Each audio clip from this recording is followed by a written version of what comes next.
भारताचे उपराष्ट्रपती जगदीप धनखड यांची संसदेच्या आवारात तृणमूल काँग्रेसचे राज्यसभेतील खासदार कल्याण बॅनर्जी यांनी नक्कल केली।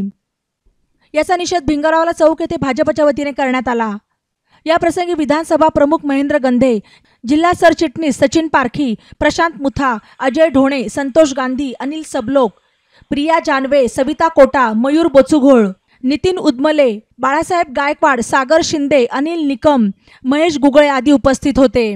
भारताचे उपराष्ट्रपती हे एक संवैधानिक पद आहे, या पदाला मान आहे, परंतु तृणमूलचे खासदार यांनी उपराष्ट्रपती जगदीप धनखड यांची मिमिक्री करून एक प्रकारे या पदाचा अपमान केला आहे।